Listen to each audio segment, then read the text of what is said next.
ఓం సాయిరామ్. ఈరోజు మనకు సాయినాథుడు ఇస్తున్నటువంటి అత్యద్భుతమైన సందేశం. ఒక మహిళ తన కూతురుని తీసుకుని ప్రతిరోజు స్కూలుకు దగ్గరకు తీసుకువెళ్తూ ఉండేది. అలా వాళ్ళు నడుచుకుంటూ వెళ్తున్న ప్రతిరోజు ఒక కుంటి వ్యక్తి వారి కోసం నిలబడి ఎదురు చూస్తూ ఉండేవాడు.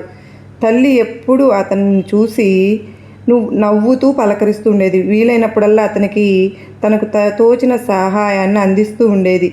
ఆ డబ్బును తీసుకుని అతను మీ కూతురు మీరు ఎప్పుడు చల్లగా ఉండాలి అని దీవించేవాడు. ఇలా రోజు చూస్తున్న అమ్మాయి ఒకసారి తన తల్లితో అడుగుతుంది, అమ్మా, నువ్వెందుకు అతనికి ప్రతిసారి డబ్బులు ఇస్తూ ఉంటావు? అతను ఏదైనా పని చేసుకోవచ్చు కదా అని.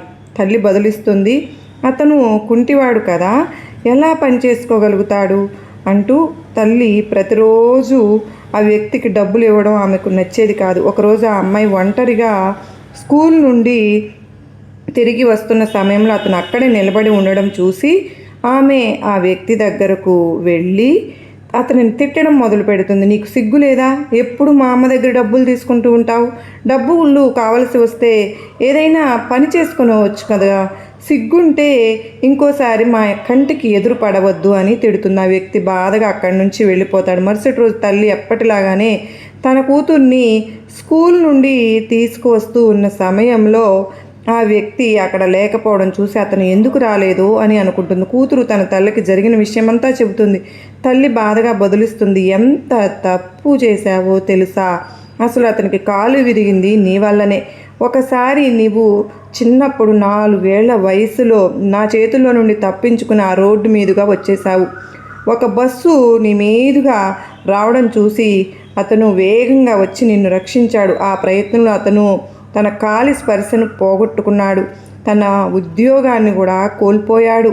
మరి కుటుంబాన్ని పోషించుకోవడానికి చాలా ఇబ్బందులు పడుతూ ఉన్నాడు. ఒకవేళ ఆ రోజు అతను నిన్ను కాపాడకపోయి ఉంటే అతనికి బదులు నీ కాలు విరిగిపోయి ఉండేది, లేకపోతే నీ ప్రాణాలు అయినా సరే పోయి ఉండేవి అని చెబుతుంది. కూతురు అది విని తాను చేసిన పనులుకి ఎంతో బాధపడుతుంది. అప్పుడు మనకు తెలిసినా తెలియకపోయినా మనకు తెలియకుండా ఎన్నో జరుగుతూ ఉంటాయి. వాటి వల్ల మనకు తెలియనట్లుగా ప్రతి ఒక్కరిని ఏదో ఒక మాటలతో ఎప్పుడు కూడా బాధ పెట్టనేకూడదు. దాని వెనుక ఎంత అర్థం ఉంటుందో అవి మనకు తెలియకపోవచ్చు, కానీ సాయినాథునికి తెలుసు కనుక మనం ఎవరిని మాటలతో దూషించకూడదు అని సాయినాథుడు మనకు చెప్తూ ఉన్నారు. సర్వేజన సుఖినో భవంతు.